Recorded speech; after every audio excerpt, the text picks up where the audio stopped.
Wake up, America. It's Drew Breasy, and I want to talk a little bit about the Tyre Nichols case. I know that news outlets have covered this ad nauseum, but I just want to cover it from my perspective as a retired law enforcement officer. I've said it on social media posts a few times. 99.9% of the time when I hear that somebody has run from the police because they were, quote, scared, end quote, I used to call BS all the time. This case absolutely changed my mind. Because I saw the level of fear and I saw it in action. This thing lasted 1 minute and 4 seconds. I want to break it down for you. I'm going to do a little picture-in-picture. Sometimes I'm in the way of what I'm describing, but I can assure you it's there. I play the video itself in its entirety without my mug interfering at the conclusion. Here's what I want to say. I'm not a use of force expert.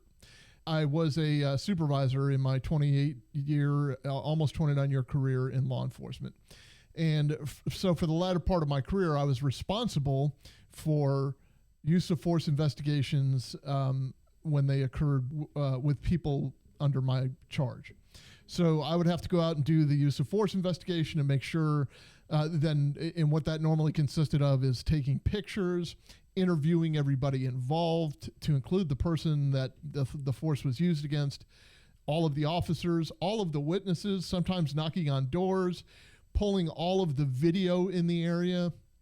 If it's in the parking lot of a gas station, getting the video from the attendant, taking my own photos, making sure that we photograph the scene, making sure that we photograph the defendant, and making sure that we photograph our own deputies or officers to make sure that we can document that they didn't have any extra injuries or that their knuckles weren't bleeding or something to that effect.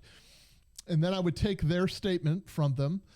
This was completely separate from the criminal investigation of what they were investigating. This is just an administrative investigation. And I would assemble all of that into a database of sort that the office maintained.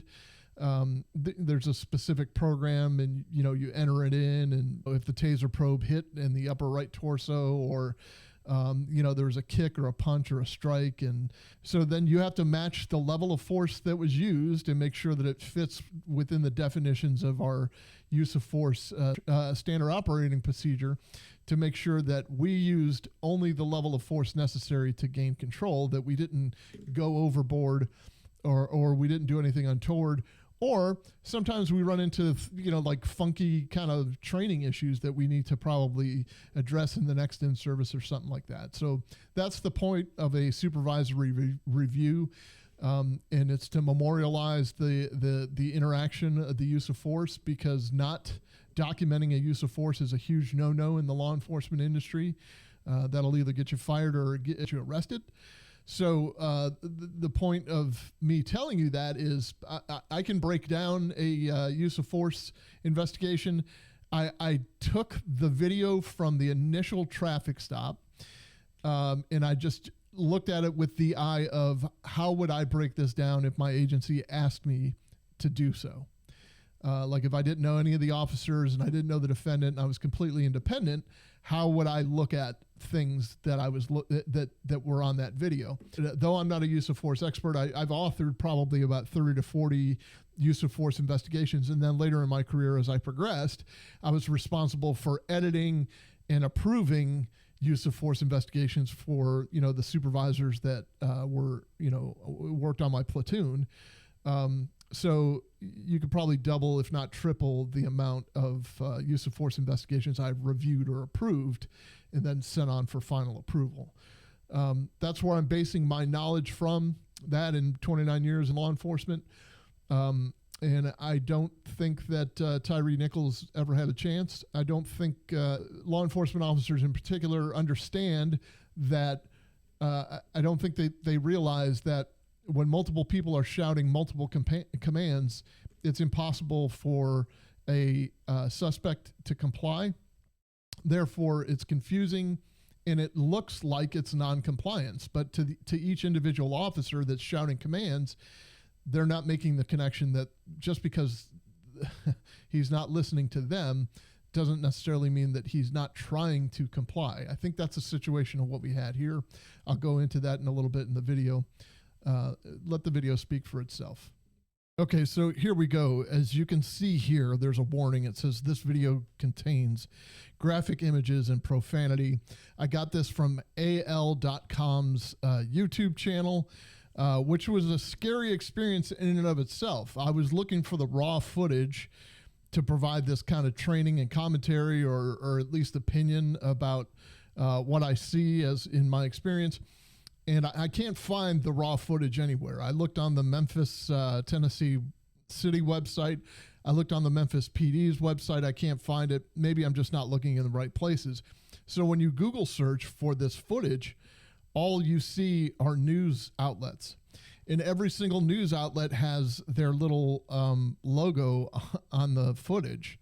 So if you use their logo, obviously you're using their stuff, so to speak.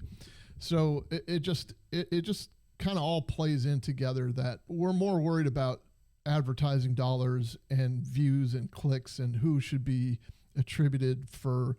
I mean, for God's sakes, all they did was download the video from the government entity, and now they've stuck their watermark on it. So I'm just doing this as commentary for you. So anyway, we're going to go through it.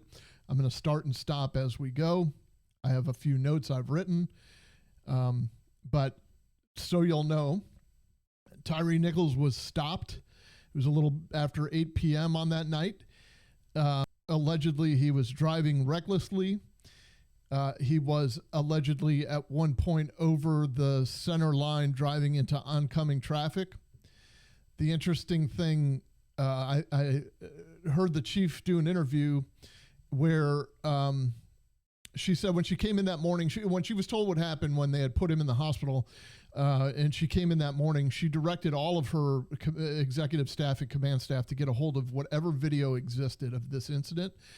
And she obviously wanted to know what precipitated the whole thing. Was this what was the traffic stop about? And nobody can find anything to indicate that the traffic stop was what those officers purported it to be. If they were going to have to testify to it, that's on them. But there's no body-worn camera footage of him driving erratically, and there's no video in the streets of him driving erratically as of this viewing. So we don't even know if the traffic stop was valid or if he was just a targeted individual that they needed to speak with for whatever reason. Hopefully that will be clarified at some point, but I'm going to start and stop as we go here. Okay, the first part of this obviously is the sound is off because the body-worn camera audio doesn't kick in. But as you can see, they've redacted the license plate of the vehicle. You have one officer on the passenger side reaching in. You have what is essentially a roadblock. You have one vehicle in the middle, one police vehicle in the middle of the intersection, stopping Tyre Nichols from moving forward in that lane of travel. You have one police vehicle that is right alongside of him, and then you have one police vehicle that is right behind him. They're all unmarked vehicles, it appears. No markings on them other than maybe a little blue light or a little red and blue light. I used to drive something very similar. I drove a Dodge Charger that was unmarked for years. And literally sometimes you have is the visor light, the little strobes, red and blue strobes in the visor. And not everybody trusts that you're police when that happens. Most people do, but not everybody does. But as we look at this, the light is red, and you see one officer standing at the passenger side, and we'll take it from there. You're looking at the perspective of the body-worn camera from the officer from behind. Okay, the first observation I have, and it's pretty quick. This officer who is holding his body-worn, or who has the body-worn camera, is holding deadly force on the guy. Obviously, he thinks that he is a very dangerous threat. You have a crossfire situation where one guy, if you'll see off to the left of where Tyre would be in the car, you see a set of shoes there.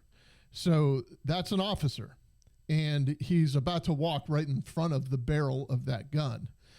You also see somebody on the passenger side who is kind of in the line of fire as well. If this officer decides that it's time to start shooting, there is a crossfire situation that could occur. They don't. So also the reason for bringing that up is if you think somebody is that much of a threat, if you think that they're armed and they're dangerous, you have reason to believe that, you can do what is known as a felony stop. Felony stop is quite common in law enforcement. You definitely wouldn't position your vehicles like that. You would position your vehicles quite a distance away, and you would kind of, just be in a V behind the suspect vehicle. You would be, a wall. You'd be behind a wall of light, essentially, and you would slowly and calmly give the driver directions to pull the driver out of the vehicle on his own, get him to turn around so you could see whether he was armed or not, and then get him to walk backwards to you, where you would send another officer up who could safely handcuff him without him ever seeing you. So that's what you do in a felony stop. That's what you do in a high-risk traffic stop. And it's not very common that those occur for traffic infractions. Okay, the other thing is he walks right up to the car door, opens the car door, and begins to rip the driver out of the vehicle by shouting expletives. Get the fuck out of the car! Get the fuck out the fucking car! Damn, I didn't do anything! Okay. If I had a nickel for every time I heard, damn, I didn't do anything, I could have retired a long time ago. The problem with that is, what if you didn't do anything? And he's surprised by this kind of reaction, this level of reaction, or this level of attention. Is it adrenaline driving these officers, or did he do something so abhorrent that it warrants them to raise the temperature of that interaction as high as they have? I don't know. Hopefully that'll come out in the court proceedings, but it's the officers that are escalating the situation here. Everybody always says, well, all you have to do is comply, or all you have to... Look, if you're bum rushed at a light by 3 unmarked cars and they rip you out of your car, I think you're probably going to be just a little bit confused. I'm not even...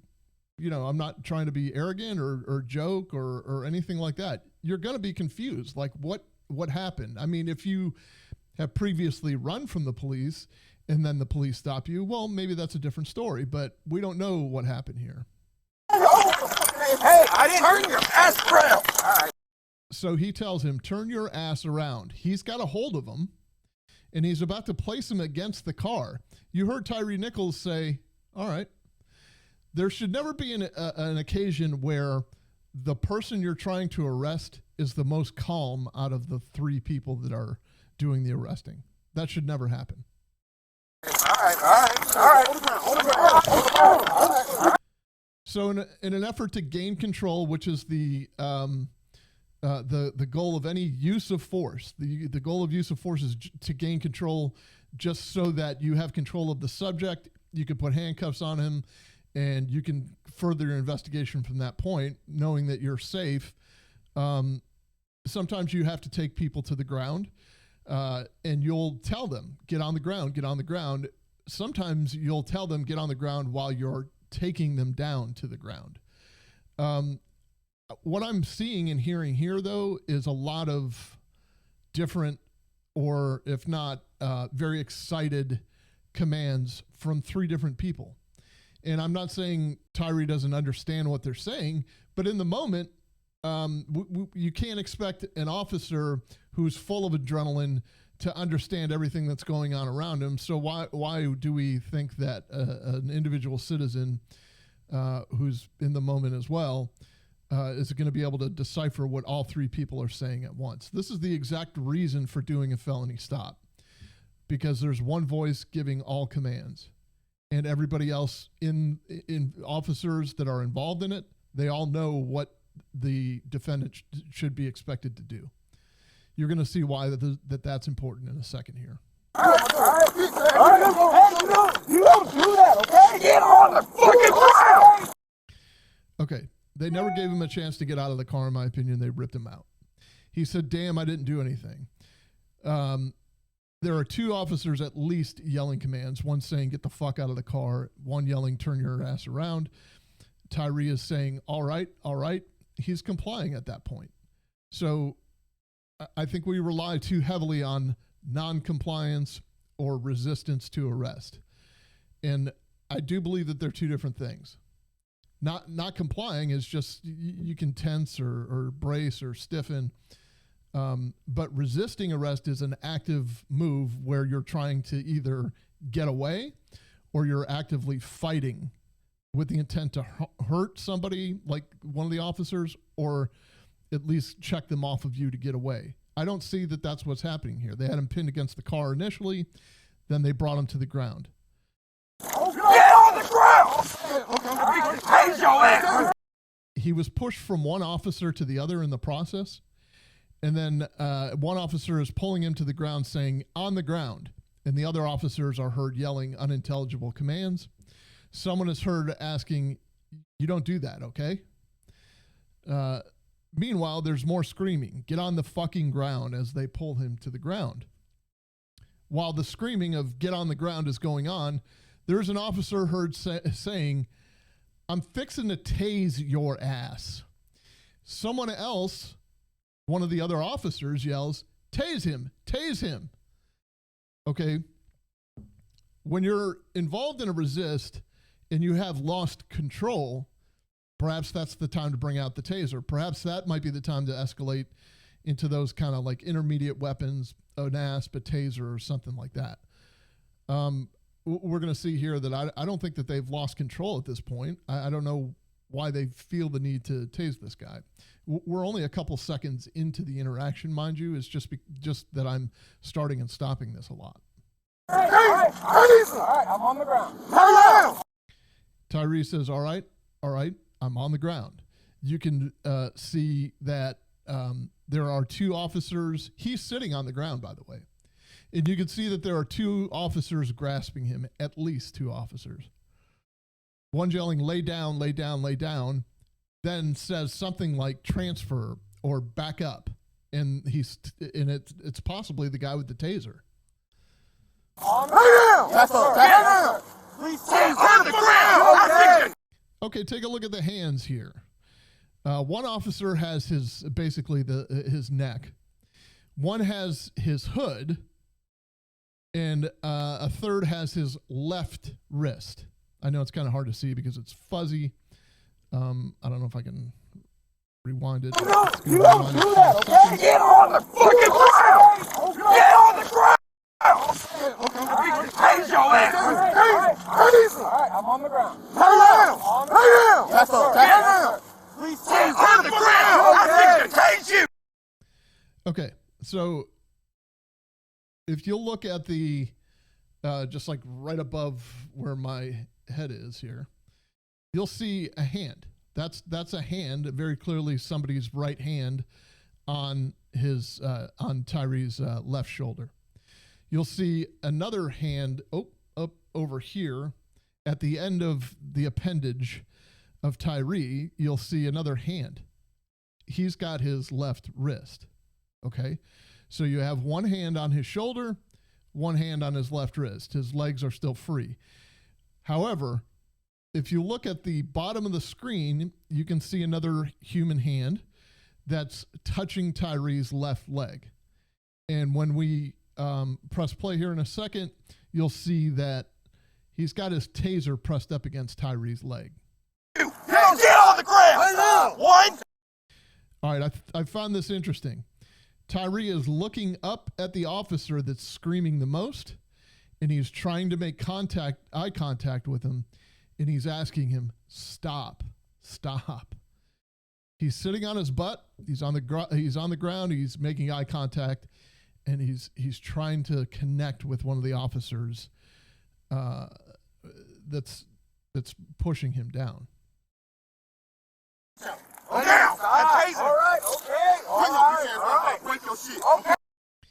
Somebody says, get on the ground right now, as he's being pushed on the back by that guy's right hand. He's being pushed onto his stomach. There's a set of legs standing over him right at his head. As you can see, that other officer just came around. And you can clearly see Tyre's hands are empty and raised. But his right arm, see, you can see where the X603, that's Tyre's right hand.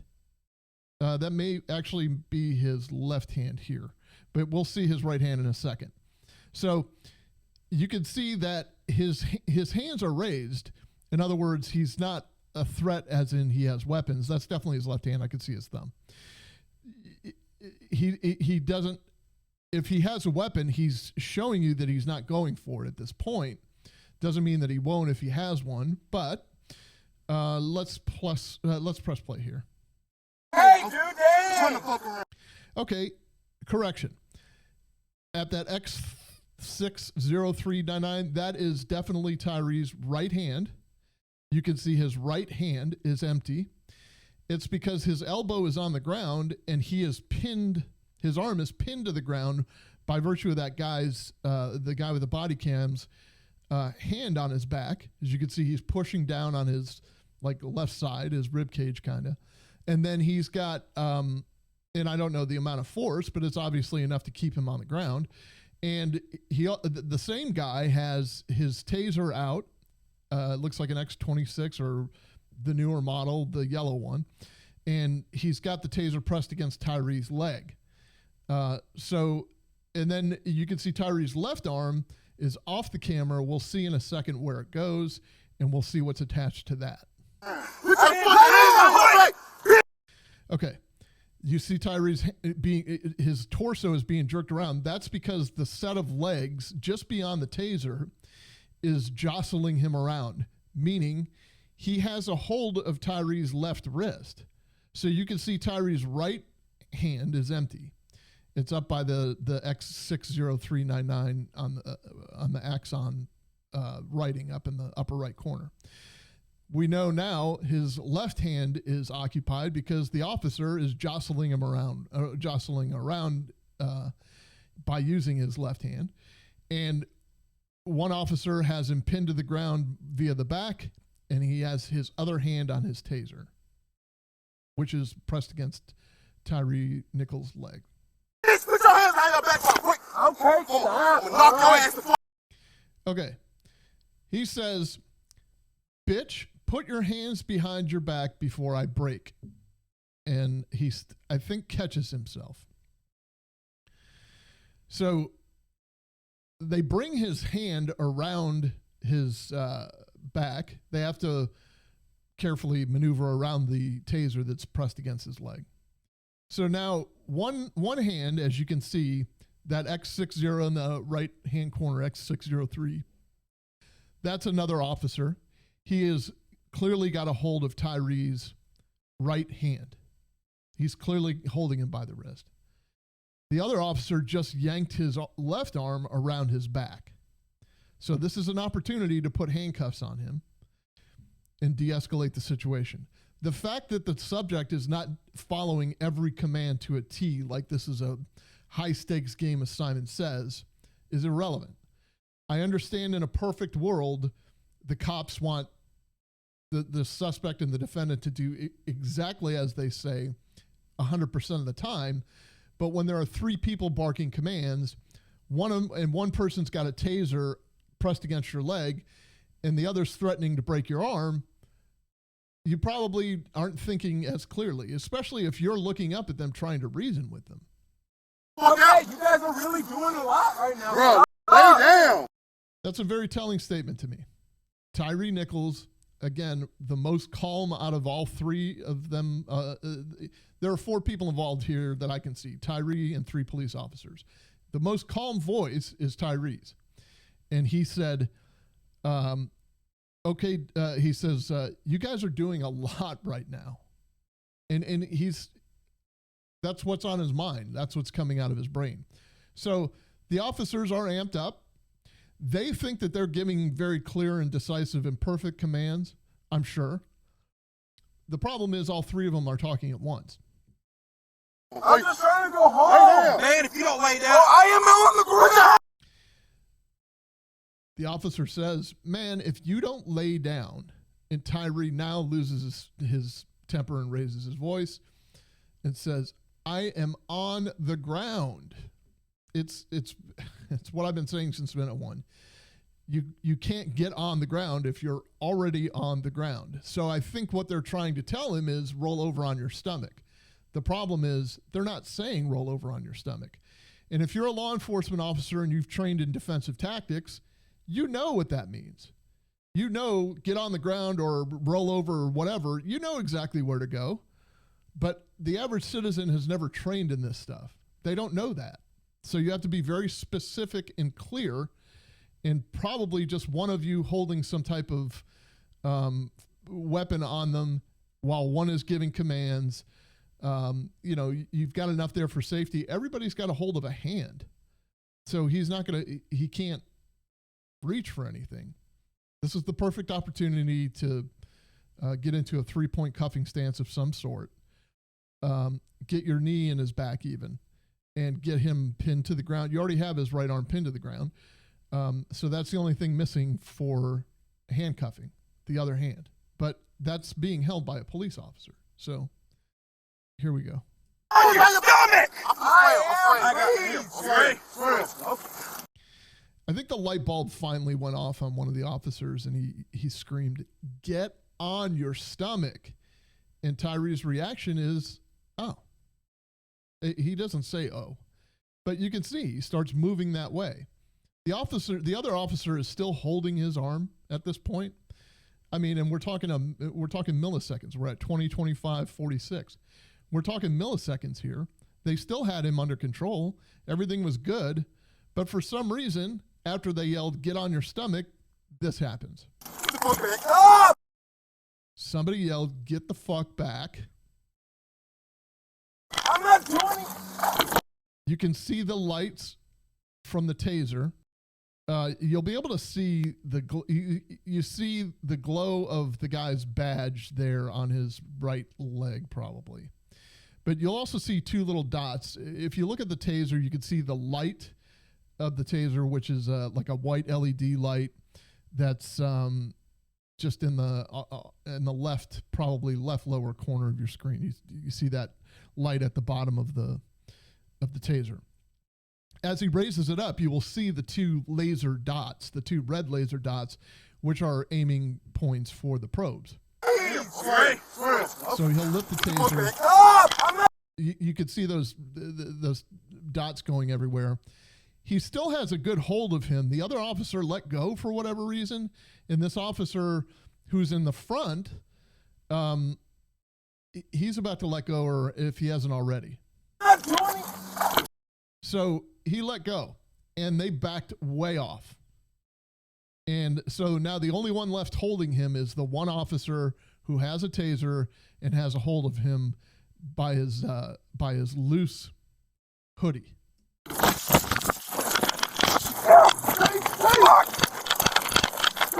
So as it happens, Tyre sees the opportunity, and he gets up and runs off. Now, this is where a lot of cops are saying, well, see, he was resisting arrest, or see, he was trying to escape, and he was, yes, yeah, he was trying to escape. There was so much chaos in that little scenario, and I'll give you the seconds, the amount of seconds that interaction took place.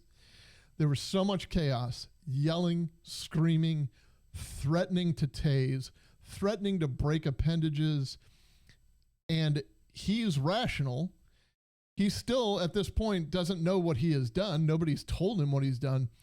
And from a tactical standpoint, let's take Tyre out of this for a second. From a tactical standpoint, we are still forgetting, if he were this much of a threat, there's no way they should have been just holding a taser on him and wrestling with him.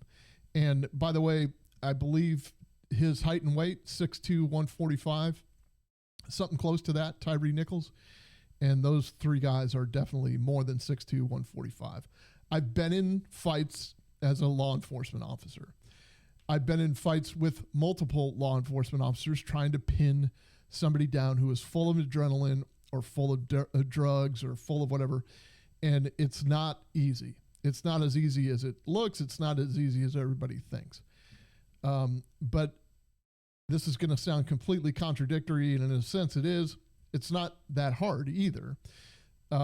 If you take a deep breath, or if you have command presence or control of the situation, you've got to focus on getting that person under control. And that's the sole goal of a use of force, to establish and maintain control of your arrestee. So he gets up. You can see that the officer has already aimed. His bottom hand is about to meet his top hand, I'm sure, and he's going to fire his taser in a second. So pretty close to point blank, he fires his taser at Tyre. Tyre starts making his way down the street, and you can see, you may wonder, why is he ripping his shirt off?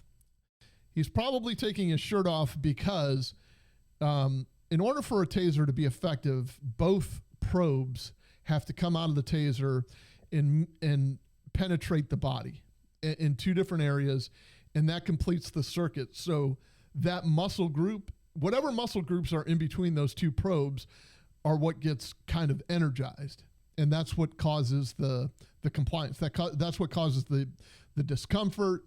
It's not enough to shock and kill you, but it's definitely enough to, sting and get your attention. I mean, it feels like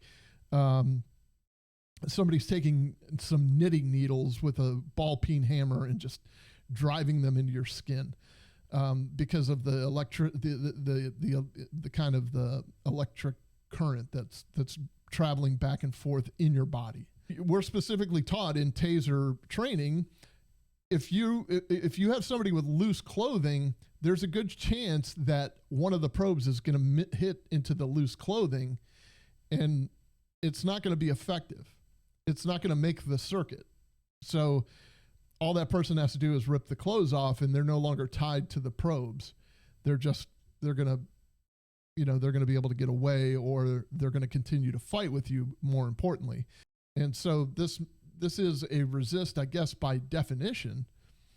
But this is, the default of, well, if he just complied, he wouldn't be in this situation. I don't know about that in this case. He just, he was bum rushed, and we expect our officers to have a fight or flight response and to stick in there and fight. We can't hold the citizens to the same standard, and they have the same type of brain we do. And that lizard brain tells you fight or flight. He's taking flight. He needs to get out of there because he tried to rationally reason with these officers who he still doesn't know why he's being arrested. No one's told him anything. And, usually that's reserved for after the handcuffs go on anyway.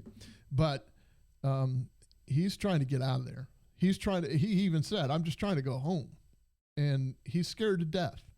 That's the impression I get. So we'll see what there's one more point I want to make here. Okay. Listen to the taser itself when it goes off. It's not a consistent drrrr. That's a strong taser. You've checked the battery. You've taken it out of the holster and tested it before every shift like you're supposed to. You take the cartridge out, you test it, you put the cartridge in. There's a new way to test the new tasers, by the way. But if you're not careful, you'll get a nice little reminder that you're not supposed to touch certain parts of the taser. But you're supposed to test that thing before every shift. And you're supposed to, when the battery percentage drops below a certain number, I think ours was 20%, you're supposed to trade it out and get another taser, or maybe get another battery or something to that effect. What happens is, and sometimes it happens just in the cold or after it gets wet or whatever, it's a piece of equipment. So sometimes what happens is you'll go to use that taser that you don't use for 6 months, say, and it just fizzles out. It doesn't work properly. It's like every cop's nightmare with the bullets just kind of falling out of the gun. But you press the trigger on the taser and it just goes, And it doesn't do that consistent electronic sound like it's supposed to. So let's watch what happens.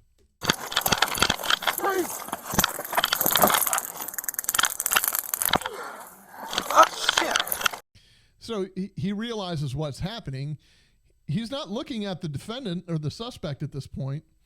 He's looking down at his taser, wondering what happened. Why isn't this thing working? And he yells, "Oh, shit." So you have to ask yourself, was this resisting arrest with violence? Was this resistance? Was this really non-compliance? And if so, what wasn't he complying with? They were asking him to get on the ground. He was on the ground. It wasn't until after somebody had the bright idea to tell him to get on his stomach, and probably within maybe a second, if not 2 seconds, of telling him to get on his stomach, which he couldn't do anyway because he was pinned to the concrete by the guy with the taser. He went to do so, but they all moved away so somebody could take the shot with the taser. Okay, so I'm going to play it in its entirety for you from just the minute 4 seconds of the initial traffic stop, hopefully without interruption here.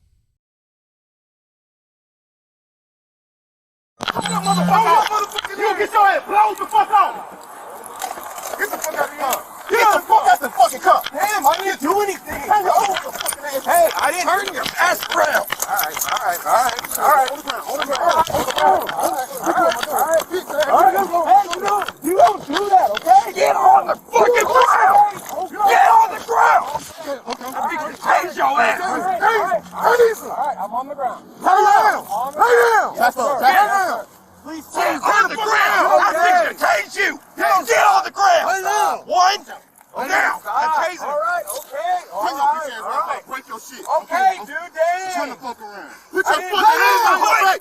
Bitch, put your hands on your back quick! Okay, stop. I'm gonna knock your ass the fuck out! You guys are really doing a lot right now. Bro, lay down! I'm just trying to go home! Lay down! Man, if you don't lay down... I am on the ground! Put your hand on your stomach! I got you. Okay. Okay. Get the fuck back. Stop! I'm not doing it!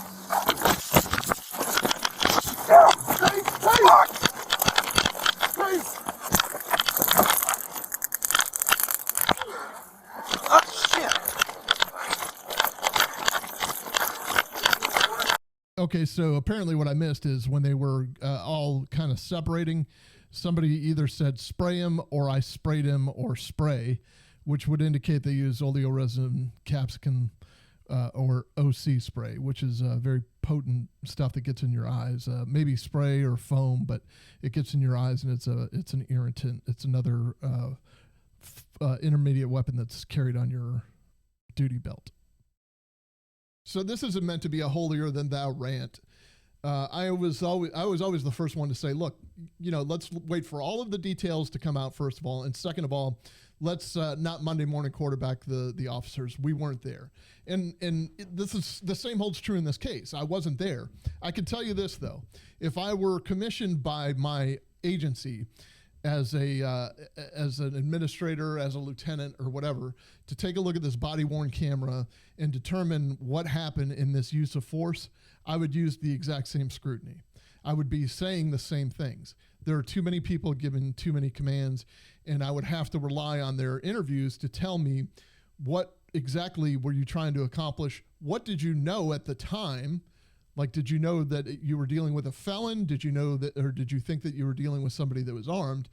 And also, was it your perception that the subject was non-compliant, or was he just fighting to get away, or what was their perspective on what the defendant was doing? Because I'm quite sure he was squirming, and I'm quite sure he was wiry, but I don't know that he was trying to hurt anybody. I would also have a few questions about, I didn't see the first set of handcuffs ready. And I did see two officers, one holding each hand by the wrist, by the way, which is exactly where the handcuffs go. So this was not meant to Monday morning quarterback. I'm sure we're going to find a lot more in the trial, and I'm sure a lot more will be discovered. But just preliminarily, if my agency or your agency asked me to look at this, I am not a use of force expert by any stretch of the imagination. There's several layers that these use of force reports go through. They sometimes end up in internal affairs for the purposes of storage, or, that's who maintains the database. Sometimes they end up in training because there's like a unique situation that occurred that may be identified as a training issue. Was the amount of force necessary? I would have to look at the Memphis PD's policy and match, where they sat on their use of force. I don't want to call it a continuum. I don't know what they use for use of force, or how they determine that they can escalate, or what level of resistance is required before they use an intermediate weapon, or before they use a taser, or before they use pain compliance or a takedown. All of those things I would have to take into account. But just on the surface, I can tell you that if he were a violent individual, they definitely approached that wrong from a tactical standpoint. There was a crossfire situation in the beginning. They overused the element of surprise on this individual and ripped him out of his car. And there's no marked car presence. I understand everybody says, well, they have police written on their vests, and they have hoodies on that say police on the back, and they have a Charger with a blue car with a blue light in it. Yeah, so does eBay.